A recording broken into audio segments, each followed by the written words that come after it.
Hello and well, Happy New Year, Merry Christmas, Happy Holidays, All of the above.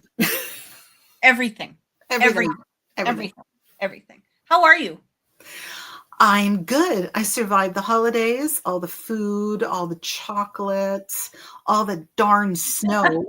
I was going to say damn snow, but I'm a nice person. But all the darn snow. Yeah, And it's yeah. still snowing. Kathy, I swear, from like December 21st all through, it's been snowing and snowing and snowing, and I'm sick and tired of it. Every single time I go outside, I have to take snow off the car. I've got to take the shovel. It's enough. That's Enough. literally where we've been. The thing is that where I live, I'm on a one-way street, and so we're right behind a high school. So guess what happens is we have cars on either side, and we've got this narrow little path at the best of times to get down. Great. So now with all the snow, what happens is it creates ruts. Oh, great. So as you're driving down my street, just trying to live a life, you're driving like this because one little slide, you're you know what I mean? You could end up hitting a car, right? It's horrible. And yeah, and so we went out shopping because my son goes back to school tomorrow. School's back in, and kids are all going to be here, and so we went out grocery shopping, and I was like, "Yeah, you're Ubering to school. I don't give a fuck." I will not be driving tomorrow. No. Well, I'm supposed to get my hair done, and bear with me. I was supposed to get my hair done over a week ago, but the day that I was supposed to get it done, we had an ice storm in the morning and a snowstorm in the afternoon, so I had to cancel. Oh, So yeah. I made the appointment for tomorrow, but of course, tomorrow we're supposed to get a nice big snowstorm, so I don't know what's going to happen. All I know is that I've got like over an inch worth of gray roots, and I said to, honestly, this is the time of year that if I was not lucky enough to do what I do at home, yes, I would be same thing. I would be doing the same thing as my son. I wouldn't be driving, and I would rather pay the money, take a cab, take an Uber, if you can. I mean, like here's the the benefit of living in a first world country, I guess, or whatever, right?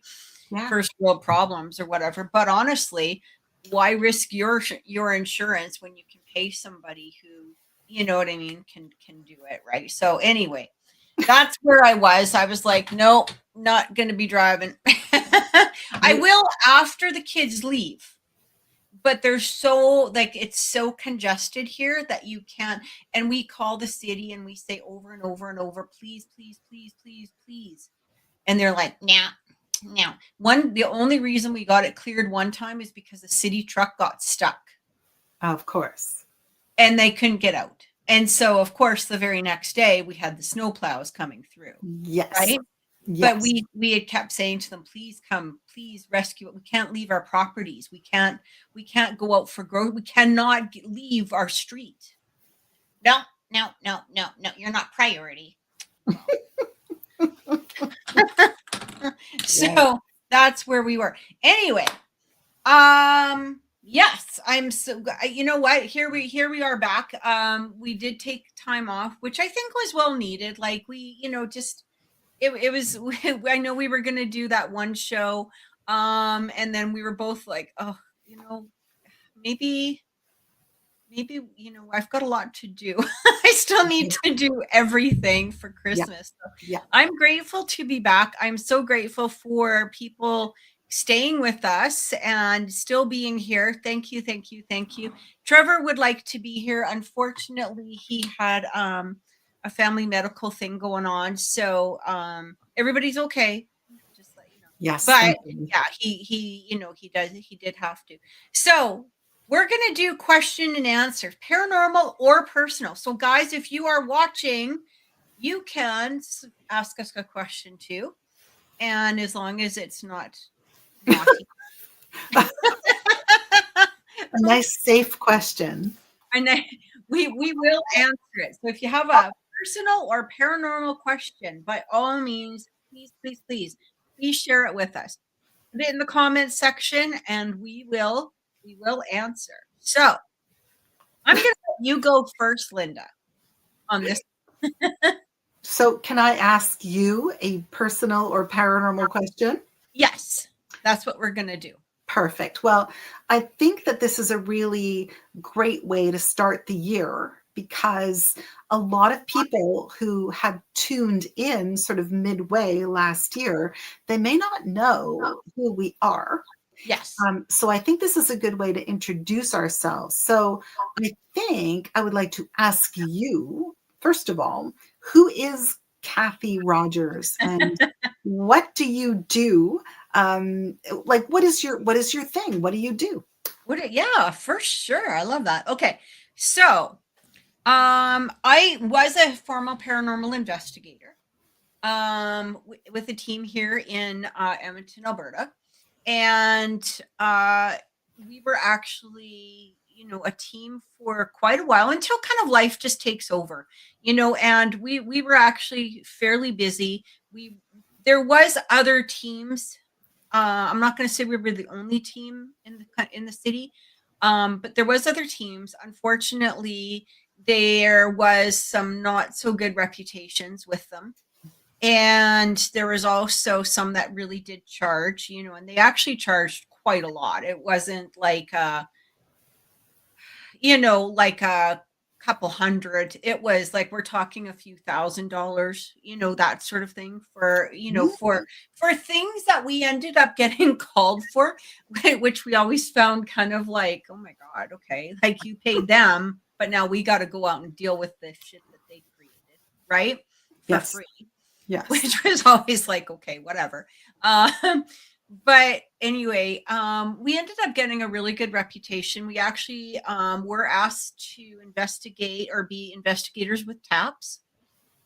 Wow. So the Atlantic Paranormal Society. So if anybody has ever watched the TV show TAPS, we were never on the TV show. We were just a part of like being able to do investigations under their name. Also, I was a member with the Warren Foundation as well. I believe I still am. I'm not sure. Yeah, but with the Warren Foundation, so I've done some readings with Chris McKinnell, and those have been remote, or I've helped out a little bit. I'm not going to say, oh, I've been this big investigator with the Warren Foundation, but I have helped out on some cases and stuff. But basically, how we got into. I got into investigating because I was having a lot of experiences. I was actually living in a home before I became an investigator that was excessively haunted. Okay, and I've talked about it before, and we can talk about it. Maybe not right now, but other times. But it was jokingly called the Barbie doll house because of the fact that we had so many experiences with Barbie dolls. Showing up in random freaking places, and it was really scary.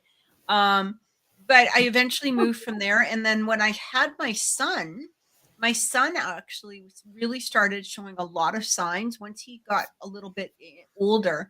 But after he was born, that we had some really intense experiences with him. And then as he got older, he really started showing signs that he had like I would say an ESP, psychic ability, that sort of thing. He would see and talk about ghosts. He would, and the interesting thing is that a lot of the things that he saw were able to be validated. So it wasn't just some little kid that was randomly, talking about stuff. These were validated events. Wow. So, that was this. You want to hear something? I just remembered this one. I'm going to bring it up actually, because this was just one of the events, but I just remembered this. We were visiting a friend's house, and they had asked us to come over.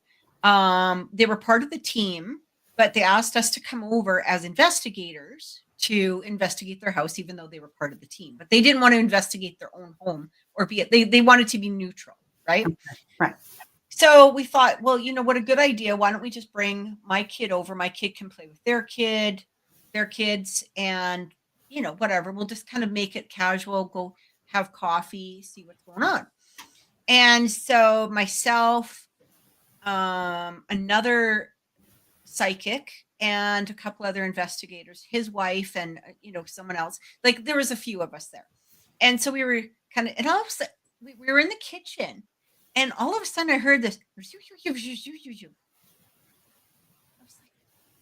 like, "Huh, what the what?" Like it sounded like it was right beside me, but I could hear everybody talking. But I all of a sudden, like probably about this height. You know what I mean? Like kid height.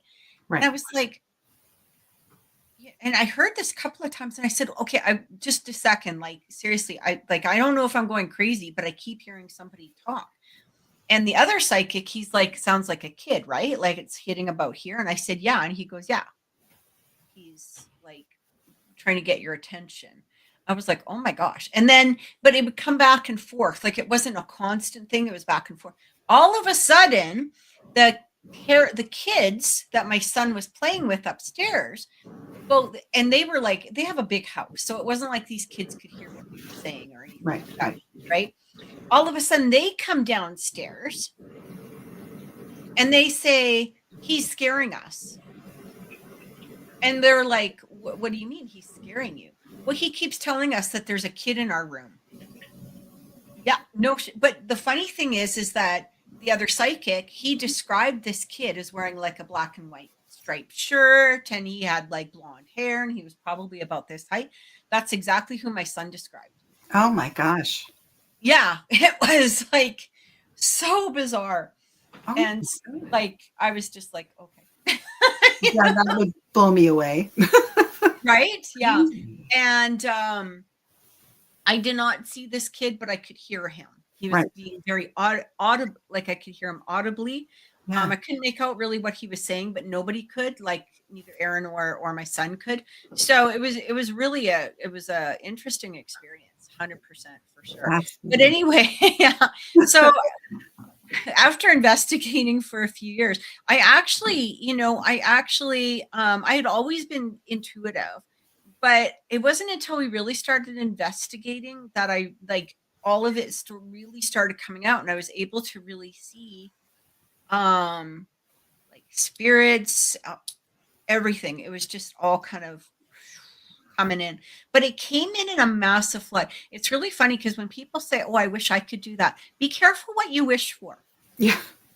Because but I think that for people that when you have abilities and you start learning things on a slower level, like maybe you're picking up somebody's persona or essence, or somebody says, is he going to call, and you're like, yes, blah blah blah blah, or you can trust them or not trust, there's all kinds of different. Whereas I kind of threw myself into the world of the paranormal to start, which I don't know if is the best place to go, but at the same degree, not much scares me anymore. Yes. Because when you enter that world first and you see the things that are truly on beyond the veil, that's where you're kind of like, you get these people that are like, is he going to call? And you're like, oh, honey, there's so much more that we can be talking about. Move on. Move on. I do. Yes, I understand. But yeah, the world is so much bigger than this one little man who doesn't know how to use a telephone. But that's okay. Yes. I get it. Yes. I'm still here for it. I get it. But you know what I mean? There's so much more that you could explore, right? Anyway, so I started, after we folded the team, I started doing readings. And yeah, I worked with a few people. Like, I wouldn't say I've never taken any classes. I've been doing tarot since I actually started doing tarot, or it wasn't really tarot. It was with playing cards back when I was like 16. Yes. So I naturally developed into tarot. That was just a natural, I don't remember a time I didn't have a tarot deck. you know what I mean? Except when I was a little kid kind of thing. But, you know, intuitively and stuff, yeah, I've been, I guess, doing this full time for like 15 years now. So yeah, crazy, hey? and then and then I Really? met these amazing people like Peter and Lynda and Trevor. And here we are. Here we are. So that's my story. And Wow. I'm going to stay with it. That's pretty cool, though. But I mean, aside from doing all the paranormal investigating and then now doing your readings and all of that, I mean, you're a mom, you're a cat mom, you are like, Snake mom. you're a snake mom. Oh, yeah, I know. I want to see those pictures. I want to see Yeah. pictures. Yeah. Yeah. I will show you one of them. So these are a couple of my pets. This is my baby boy. Nope. Look at that. No, that's your baby That's boy. Hamlet. Yeah. Oh, That's there's my baby boy. God. Did he, Look at look that. at the way he's laying on me. Hey, you can see my hair in there. Oh, loves you. He lays there like this. Oh my God. He's 20 years old. His name is Whiskers. Is he really 20? Yeah, he's 20. Yeah. Oh my Hard God. to believe, eh? Look at that little face. He's so Oh cute. my God. He's in good shape for 20. He is. Yeah, he makes a lot of old man noises now when he's sleeping. So like he'll be cuddled up like that and you can hear him. Oh my God. You know, kind of that. Oh, he's so cute. And then this here Oh my God. is Drogon. You can't really see his face because he's actually eating. He's got a rat hidden underneath his body there.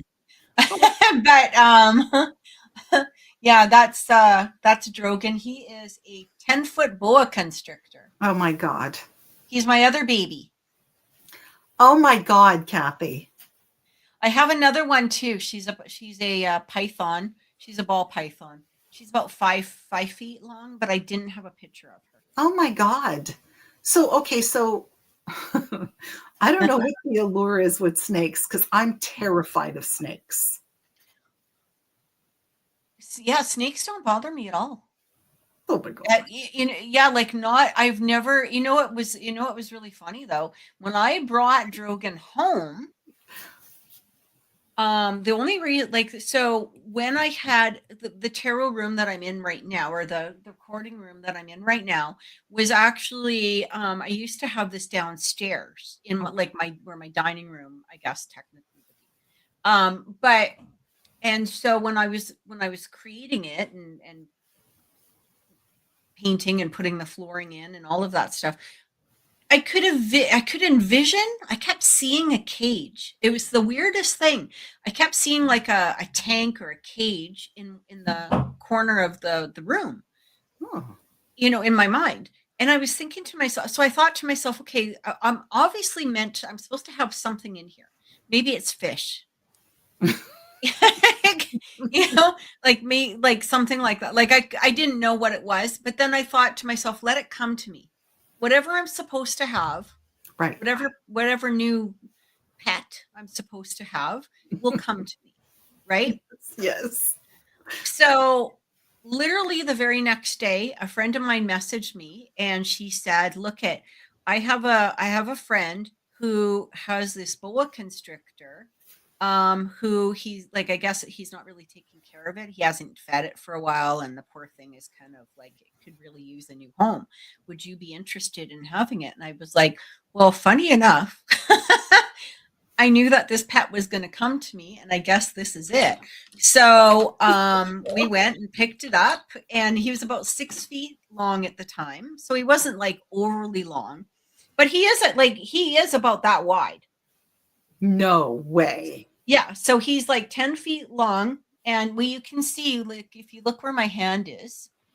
Oh my God. And that's, if you look at, I don't know if you can see my pointer here or not, but if you look over here, you can kind of see at the back of the snake there, kind of where his head is, you can see that he's very thick. He's a very thick snake, right? So he could probably kill a small alligator right now. Like he can wrap himself around a small alligator right now. He's really funny.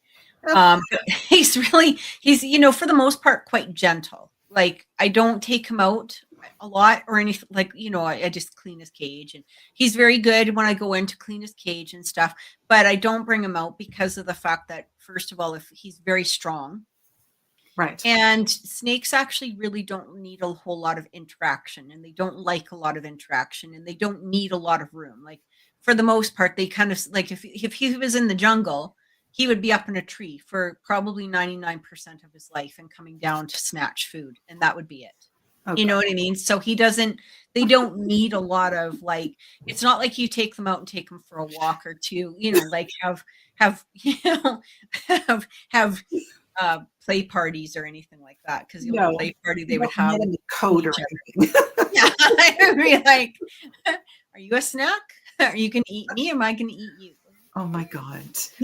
Who's bigger here? Oh my God. I would be terrified. Like I would be terrified to have a snake in the house. I would think, oh my God, what if it escapes? And then he has escaped. Oh God. And in the middle of the night, I mean, I would be afraid for my cats. I'd be afraid for me. I don't know. I'd be afraid. You got to remember that a snake is only going to eat what it can fit into its mouth. Like it's not going to attack or eat unless you threaten it. Or if he can actually, if he was like like an anaconda, let's just say in the jungle. Yes. There would probably be some issues. Or or a reticulated python, because they can get up to 24 feet. Oh my God. And their mouth span is like that. You know what I mean? Like it can be. So then they can probably swallow a human, but Drogon wouldn't do that simply because he would never be able to eat meat. You know what I mean? Like his mouth, it does open a lot, but it only opens about that wide. Right. But he can get a large rat in, like a rat that's the size of a very large cat. He can eat yes. But he wouldn't be able to go further than that. Oh God. So it could bite you. It's right? Like kind of like venomous snakes. Like you don't want to screw with them. No. But for the most part, when they strike or with their venom, every time that they use their venom, it takes away from their ability to strike again and kill food. So if they're going to waste it on something that they can't eat, it's kind of useless for them. They will strike if you're a pain in the ass, 100%. Or if you put your hand in the cage, or if you're a dumb person, let's just say that, right? Yes. They're going to strike because they sometimes don't know the difference between. They're not going to know the difference between you, and they don't have the best eyesight, in that range. But yeah, it's very fascinating. So he did get out once, but my cat was like, uh-oh. And my cat ran upstairs and he tried getting my son he was outside of my son's room, and he was like, meow, meow, meow, meow. And then my son was like, what is your issue today? So he followed him downstairs because the cat wanted to show him. He was like, no, come with me. Yes. And so he went downstairs, and then all of a sudden Dre noticed that Drogon was not in his cage. Oh God. So I was at a fair. I was at a market. Hey, I was like shopping or something. And so he phoned me and he's like, Mom, you got to come home because, we got this little issue. And so, but it was funny because the cat kept walking up until that point. He kept walking in front of the snake, and the snake didn't bother him. I would not ever put that to a test. No. Yeah. But anyway, so I just went and grabbed some rats and thawed one out, and as he was eating his lovely rat meal, we just picked him up and put him back in, because otherwise he'll fight you. It wasn't so much that we couldn't pick him up, it's just that he's so big, and he can be very, very heavy, and if he starts moving or coiling, then you've got an issue, right? So it was lots of fun. You're brave. That's how you're brave. I could never do that. I could. The first night I wish I had the picture. I do in my phone somewhere. I just don't know where it is right now. The first night we brought him home, I actually took him out of his cage to clean it and get it ready and, feed him and all of that stuff. And so I got my son to hold him. And my son, he was like happy with him. Like the snake was really gentle and everything with him. And yeah, he was about 6, and he was only about 6 feet at that time. So. Oh my God, only 6 feet. Yeah. Oh my God, good for you. But yeah. So, okay, your turn. You like, tell us, how did you get into this? How did like explain yourself, Lynda?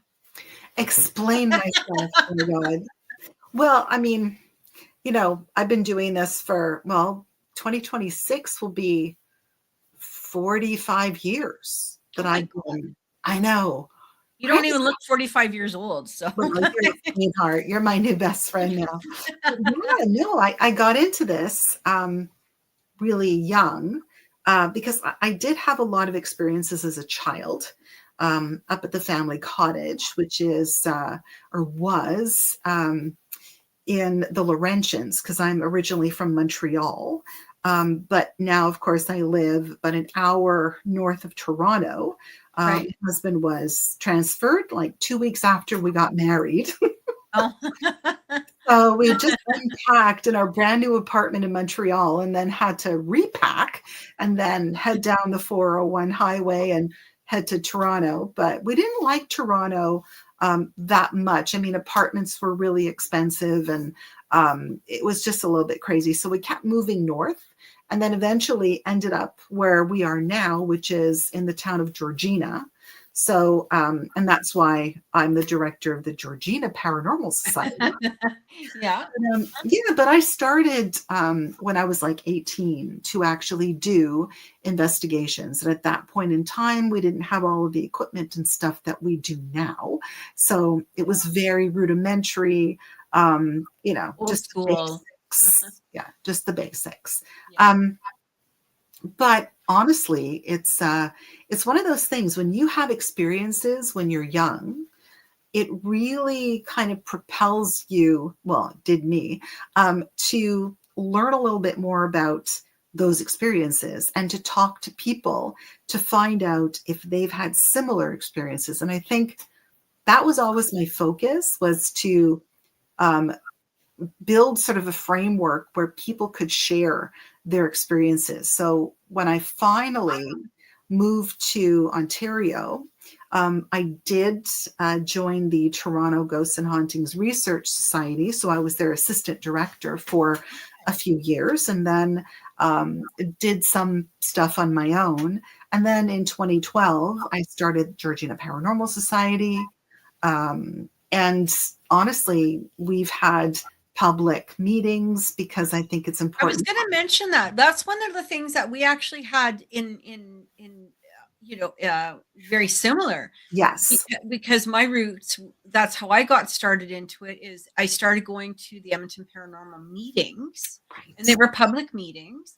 And then eventually, started conducting them and whatever. I was in charge of Edmonton Paranormal, but I found that really fascinating that you guys did the exact same thing, having the public meetings. And so that's interesting. Oh yeah. I think public meetings are a really great way for people to have a safe space to share all of their experiences, because so many people are really not comfortable sharing their experiences. Because, you've been in this so long too. People really do think that they're losing their mind, or that people are going to make fun of them. And a lot of people do. I mean, I remember being in grade school even and telling people that I've seen ghosts, and they laughed at me. And then, of course, at recess, they'd take me aside and they'd say, "Oh, by the way." Right? Yeah. Right. So I thought it was a really good idea to do that. And of course, sharing things means enlightenment, it means education, it means all of those things. So I think it's important to read everything that you can. And I've been involved in all kinds of neat things. I mean, doing this show was great. And then I did Paranormal Survivor for 3 years. Which is amazing. Like, that is so cool. That was very cool.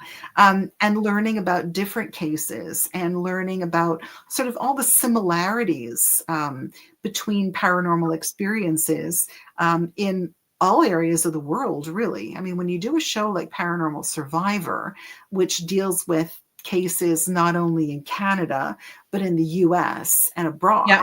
you know that there's so many similarities. And I think it's fascinating, just so fascinating. And honestly, like, I'm just so excited to do all this stuff. And again, remember when you said before, well, I'm not really afraid of anything. It's true. It's like in the middle of the night, if I see something or I hear something, it's more a curiosity than it Yeah. is a fear, Yeah. Yeah. So it really prepares you for so much. I'm afraid of people, not necessarily dead people, but I'm afraid of actual people that, Yeah. break into homes and do horrible things. But if there's a ghost or somebody says, yeah, I think that building is haunted. Yeah, sure. No problem. I'll just give me a flashlight. I'm good to go. Yeah, yeah. Like it's interesting, hey, like how you tend to lose that fear about it, Yeah. and Yeah, you yeah, really do. You do. yeah, Yeah. yeah, But, and of course, aside from my paranormal stuff, because I don't do this for a living, we don't charge for what we do. yeah. I mean, I wish I could do this for a living, but no. um, I mean, I do all kinds of other stuff. I do a television show, local TV show, Which is so called cool. Life. It's 9 years. We're going on 9 years now. And it's a weekly show, which is so much fun. A lot of community, meeting so many amazing people. Yeah.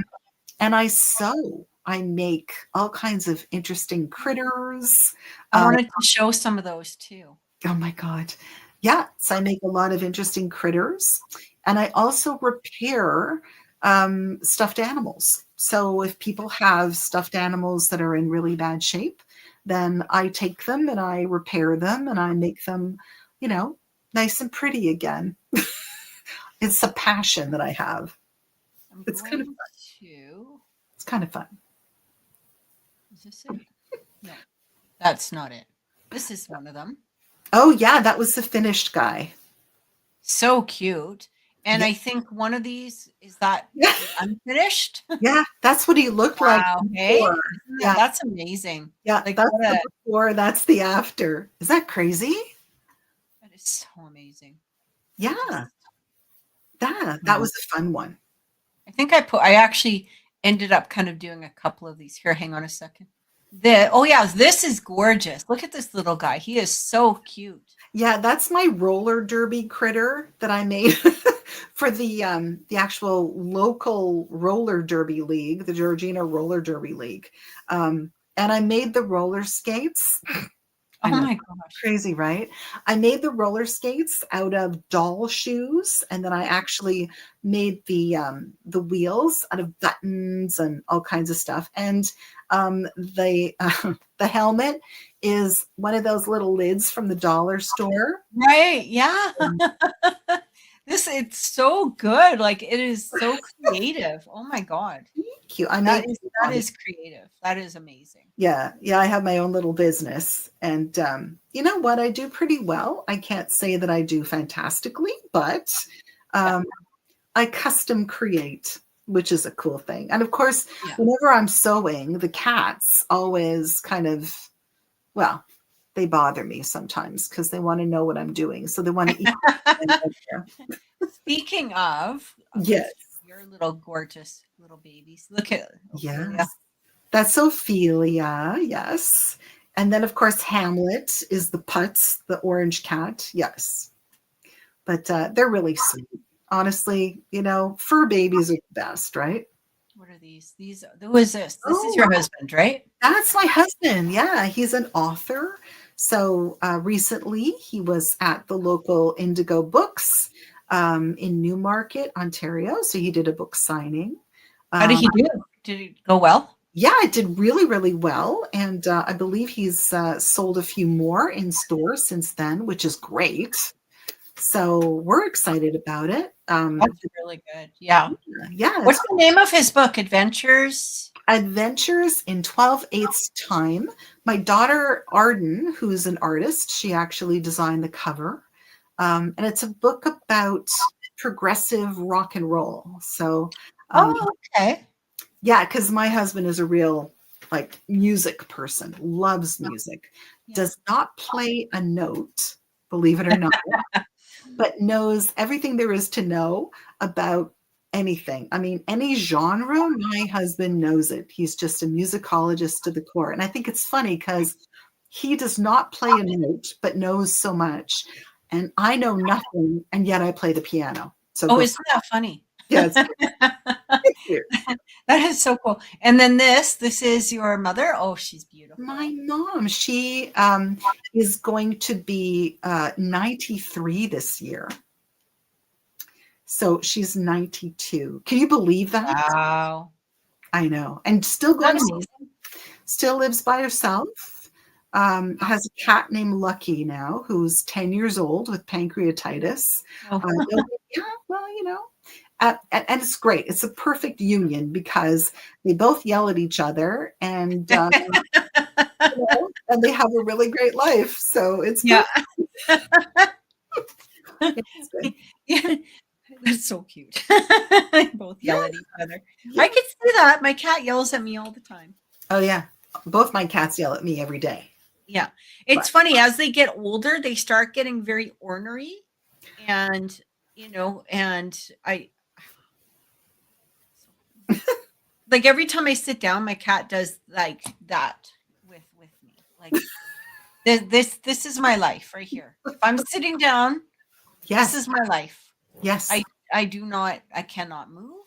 Nope. I cannot eat. I cannot drink. I cannot pee. It's all very, you know.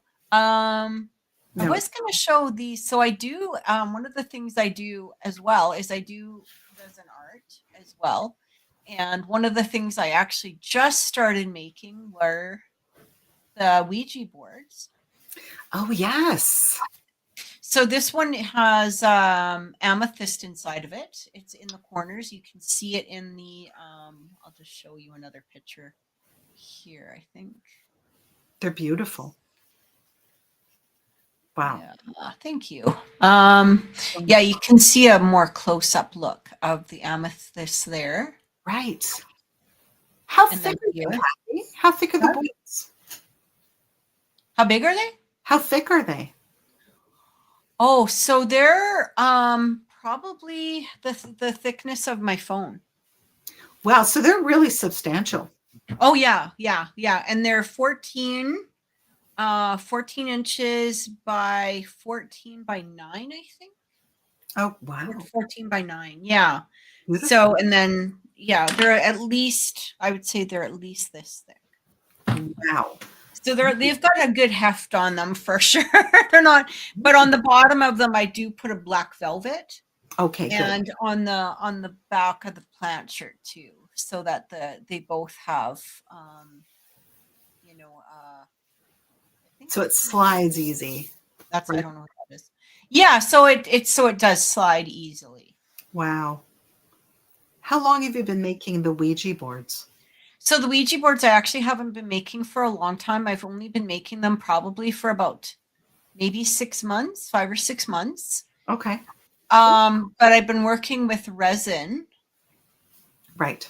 For a very, very, very long time. Well, I say this like very, very, very long time. In reality, I actually started when the pandemic started. Well, that's a long time. Yeah, about 5 years. So I started, you know, just I was bored. You know what I mean? I was at home, whatever. Like, yeah. So I just started doing that. And yeah, and then eventually I went into I do chessboards. I make a lot of these. This is sort of my specialty, I guess. This isn't, but the crystal organites. These are for energy, you know, energy clearing, protection, that sort of thing. I have those all over my house, actually. Beautiful. Well, okay, so here's a paranormal question for you. Yes. When people want to purchase one of your spirit boards, Mhm. do you talk to them about the implications, talk to them about protection, talk to them about how to use them, all of that stuff? So far, the people that have bought them have been fairly knowledgeable in regards to Ouija boards as it is. Okay, that's So good. what I do, however, is I do let them know that with each board is as I'm curing it, so I don't know if you've ever worked with resin, but resin needs to cure and it needs about 12 hours per layer. Yes. So with my boards, there's about 4 layers with each one approximately. So as they're curing, I'm very into sound healing and sound therapy. Right. And so I play 432 hertz, Oh, wow.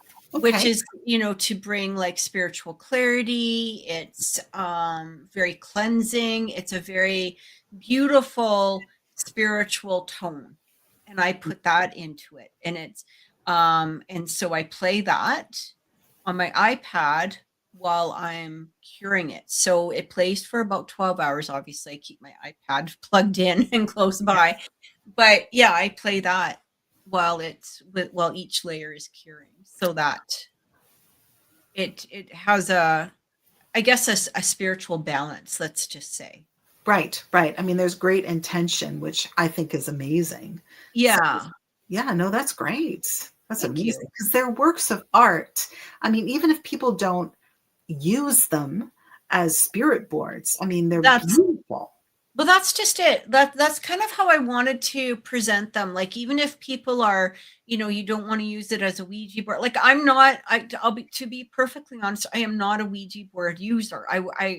Even though I make them, I don't use them in that Yes. extent, Yeah. right? Not for any other reason except for the fact that it's just a personal thing with me.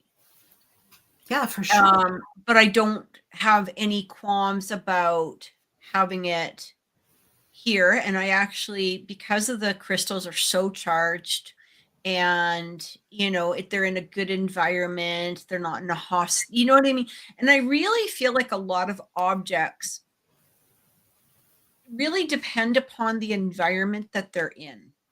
Yes, I agree. So, if I was in a home, or if I had a home where there was disagreements and fighting and blah blah blah, and you know what I mean, I would be more hesitant about, like, as let's say somebody who was purchasing one, for instance. Yes. I would probably be more hesitant about that. Like, even if let's just say I ever wanted one handcrafted through wood, I would be very careful or cautious as to who was creating it. Like, if I went over and the home was in a state of disarray, like fighting and arguing, I don't care about the cleanliness. That's not a big deal. But, fighting and arguing, and, the people were petty or whatever it was, I would be very hesitant. I agree with you. And I got to show you this picture too, because it glows in the dark. Oh my gosh, that's awesome. Anyway, but I had to throw that in. But it's just, and funny enough though, it's the same with like psychics and also paranormal investigators. Let's be Mm. honest. Like, you got to be careful who comes into your home or who you're allowing into your energy. There's one thing that I actually do not in any way agree with, and there's probably people that are gonna argue with me about it or whatever, and I don't care because it's my personal thing. But anybody touching the Akashic records or Mm. your personal Akashic records, I have severe issues with, Wow. because it's kind of the same as hypnotherapy to some degree, like people that get hypnotized to remember things. I think that if the person is very, very well trained, Mhm. it can have benefits. But there's so many pissants out there who have no fucking clue, and they're tapping into people's mental states. Yes. and bringing out memories. Like there was a whole thing back in the, what was it, the 70s, I believe, where people literally thought that they were being abused because of hypnotherapy. Oh, yes, I remember that. Mm-hmm. I do. And yeah, and so we have to be super careful about, and same with even with psychics, right? Like, ask it, look at, you're paying this person. Yes. It's your money. Yes. you know, you have every right to say to somebody, what do you practice in? Like, are you Christian? Are you are you a faith believer? Are you somebody who practices, dark arts? Are you this? Are you that? Because look at, if that person isn't aligning Yes. with you and your beliefs and your faith and who you are, you're really, it's not so much about that you're opening up to negativity because of the practice. You're opening up to negativity because are not, people suck. Yeah.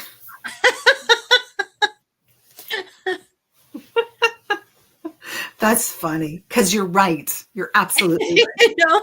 Right? Like, people can suck. Like, so, if you're opening yourself up to somebody who's like all doom and gloom and I am going to predict that blah, blah, blah, blah, you know what I mean? And, Yes. look at the Winchester House. If anybody doesn't know the Winchester House, Google it, because this woman was told, because she had a few negative experiences, but let's be honest. I mean, yes, her husband was shot with the Winchester gun and her daughter passed away from SIDS. Okay, but in the big picture of things, this was also like the early 1800s, I believe, or later 1800s, Yes. where this was pretty fucking normal shit. Yes. And she didn't suffer any more than one of her maids, who probably had several SIDS deaths, or, people dying from cholera and all kinds of crap back then. You know what I mean? Yeah. So her experiences really were not that, you know what I mean? Yeah. But because, kind of her privilege, let's just be honest, and her, not expanding out into the world where real people live, she probably thought that she was like so damaged or whatever. But she also allowed a psychic to basically dictate her life. And the reason that the house was kept being built upon and built upon and built upon was because the psychic said that if you stop, the ghosts were going to come and get you. Yeah. The demons will come and get you, or whatever it was. Yeah, so you have to trick them, which is why they had staircases going to nowhere, doors that didn't open out anywhere. Yeah, it was crazy. Mm-hmm. Crazy. But you're absolutely right. But the reality is that, yeah. I mean, nowadays nobody's going to tell somebody to do that. Nowadays, but I mean, this woman, she also planned like weekly sessions with her psychic. Yeah. Which the psychic was probably living just about as rich as this woman was by this point. You know what I mean? Like, she was collecting the dough, right? Yeah.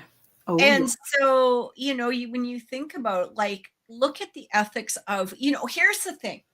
It kills me. It makes me laugh so hard when people are going to a psychic whose life is in fucking disarray. Yes. Yes. Why would you do that? I don't mean that nobody's life is perfect. I mean, certainly my life is not perfect, but it's pretty fucking close. Like the way that I look at it, like for me, you know what I mean? Yes. Like in my happiness, like where I am. Yes. But at the same degree, and I know a lot of psychics that are quite content in their personal existence. Yes. Agreed. Right? But then you've got these psychics that are like fucking chaos. And you're just like, they're always trying to find money. They're borrowing money. They're this, they're that. You know what I mean? They'll do anything that they can to get a buck. Yes. And people are going to them. And you're like, what? Like, like, how can this, it's kind of like, how are you getting financial advice from a homeless person? You're right. You're right. Right? Absolutely. You Well, know, when and people so go to psychics, though, Kathy, that's another what's thing. that? When people go to psychics, right? Um, it kills me because I also read tarot. Yeah. And I love it when people go to you as a tarot reader and they really do believe that you somehow are just going to pull stuff out of the air and you know everything. You're going to tell them they're going to meet a tall, dark, handsome Oh stranger. yeah. Yeah. You're going to. The point is, with any psychic reading, it is a conversation. It is a conversation between you and someone else. It's Absolutely. not, I'm going to put the cards down and I'm going to tell you all this stuff that's going to happen to Yeah. you. And it's not necessarily that. If the cards dictate certain things, that's one thing. But it's a conversation between you and someone else. It's Yeah. an intuitive telling of what you see and what your Yeah. guides are telling you through the cards. But I Yeah. love it when somebody comes to you and they go, okay, so tell me. They tell you what? I know. Like what? Like What do you want to know? you want me to pull a question out of my ass? Like what the like I don't know. Like what do you want? Yeah, It's interesting. I did have a client. So one of my very first like professional clients, right? right, right. Kind of had that energy a little bit. And I was already nervous because I was like, okay, I'm doing this. Like I had done readings for my friends, Yeah, and so I wasn't, family and whatever, right?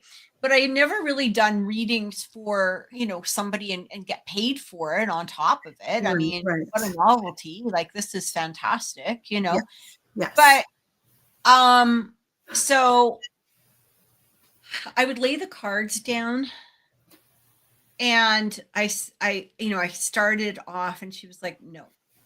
And I was like, okay. So I did it again and she's like, no. And I said, okay, look it. The problem is that like you've got a wall up and I'm really having a hard time breaking through that wall. Yeah, So that's okay. Like you're probably, here and I'm here and that's okay. I said, so what I want you to do is I'm going to go to the washroom. I'm going to make us a tea and I want you to sit here and shuffle the cards. You shuffle the cards. You shuffle them however you want to shuffle them. I don't care what you do with them. You just shuffle them. Came back and her energy, you could already feel the wall had kind of come down. And I laid the cards out and I said, oh, you're having an affair. And she went, oh my God. And then, boom. And that's been 15 years and she's still a client of mine. there you go. Perfect.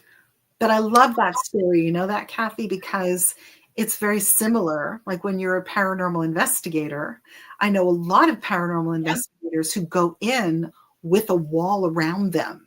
Yes. And that, in my, I'm going to say, well, my experience is not the way that you really need to go into any kind of an investigation. I think you need to go in prepared, yes. So perhaps with a wall of protection, yes. But you do need an open mind because there are experiences that you can close yourself off to if you don't go in with an open mind. So again, it's almost like you are having a dialogue with your environment when you are a paranormal investigator. You go in, Absolutely. right? You have to be kind of like an antenna in that kind of environment. And if you close yourself off, right? If you say, no, I am a skeptic, I don't believe in any of this crap, then again, you're not really going in as an effective communicator with the environment that you are entrusted with, I'm going to say, because as an investigator, people entrust you with their environment. So, you kind of have to go in with your little antennae up. Absolutely. 100%. But, and going into that a little further too, is that, when we ask somebody to come in and investigate our home, they're Yeah. bringing their energy also. Yes. So we also have to be very careful about who it is that we're inviting in, because here's the thing. Even though I make Ouija boards, I'm not a big fan. I would not want a team to use a Ouija board in my home. Right. That it's still my home. It's still my environment. Yes. But there's a And boundary. There's a there's boundary. that would be my boundary. And if somebody was like, well, this is how we do it, I'd be like, no. Yes. And I think that too, so many people are scared because they're not going to find help otherwise. Or, they feel like they don't have that right to say, no, I don't want that. Yeah, and I think that's why it's important before you go in to investigate. If you're looking for a team, it's important to have that interview process. So you as a team can ask the questions that you need to ask, but also your client needs to interview you as a team to find out how you investigate, what your philosophies are, what equipment, if any, you're going to be using. And you have to be absolutely, you have to go in with integrity, right? And you have to be respectful of what the client is looking for, what they want. Exactly. Yeah. Because you're not going to go in with 5,000 cameras if that's not what they want. Yeah. Yeah. They might just want a simple walkthrough, right? Yeah. Or they might just want, just to have an idea of what it is that they're dealing with, or whatever, you know what I mean? All kinds of, every investigation is going to be a little bit different. Yes. Well, and sometimes they don't want whatever it is to go away. They just want validation that it's actually happening. Yeah, that it's existing and that they're not completely lunatic. Yeah. Right? And people have to remember too, I don't know why this popped up into my head, but I was remembering it earlier and it's just popped up again. But people also have to remember that when there's a haunting, 99% of the time, it does not start slow. I mean, it does not start quickly. It starts slow. Yeah. And it's a buildup. It's not something like it's not like poltergeist when you walk into your kitchen and all your kitchen chairs are stacked up. Yes. It usually starts off as a very slow process, and it does make you feel like you kind of are starting to lose your mind because you're missing things go missing, like disappearing. Maybe you're hearing noises, maybe this is happening. And a lot of times, 99% of it at first might be able to be explained away. Yes. And so when you're bringing it up to people, everybody's finding excuses for it, or, oh, well, it's probably the wind, and you know what? That very, very, very, very, very well could be. And that happens to sometimes definitely be the reason for it. Yes, but they have to be prepared for what they might find if they do have a paranormal investigator come, because I think I had sent you this great picture of a mist anomaly, well, put it this way, it's a mist, but it is a bona fide ghost apparition. Is this it right here? No, that's not it. It looks like kind of like, well, it looks like an animal. I'm sure you'll be able to find it. But it looks like an animal. And these people were saying that they saw what they thought might have been something like a fox or some kind of a strange dog on their property. And when we had gone to do the investigation, we did find that that's it, that there's definitely something there. And when this was taken, it's incredible because it's the most amazing picture, isn't it? Right? Well, that is absolutely an animal that was captured. There's absolutely nothing behind that picture. There's no lights, nothing. And yet you can clearly see there's like two little glowing eyes. Oh, yeah. You can see the eyes on it. You absolutely can. Yeah. So be prepared when you have investigators investigate what's happening. Be prepared for what you might find. Oh, that was a cool one, Kathy. That is a cool orb. Yeah. That is an orb. And if you take a look to the left of the orb, there's two little lights. Yeah. Those are the flashlights, because this was in a cemetery where people were telling us that there was a lot of activity. Those two little lights were two flashlights. So we were doing a flashlight session to see if that worked. Oh, So wow. yeah, Okay. turn on the flashlights if you're here. And they both went on, and then boom, we took the picture, and there it was. So that is Amazing. an incredible orb anomaly. Yeah. Amazing. That is so cool. Very That's so cool. cool. Very cool. So Well, Lynda, it was wonderful. Yes. Again, Yes. next week we actually have Michael Acciana from the Heritage Hunters Society coming on, so that'll be lots of fun. Yeah. Awesome. Looking forward to having him on, and it was wonderful to see you. Same. Happy New Year. Happy New Year, and Happy New Year to all of you out in YouTube land. And again, thank you for being here with us today, supporting the channel. We truly appreciate it, and have an amazing week, everyone. We'll see you soon. Bye.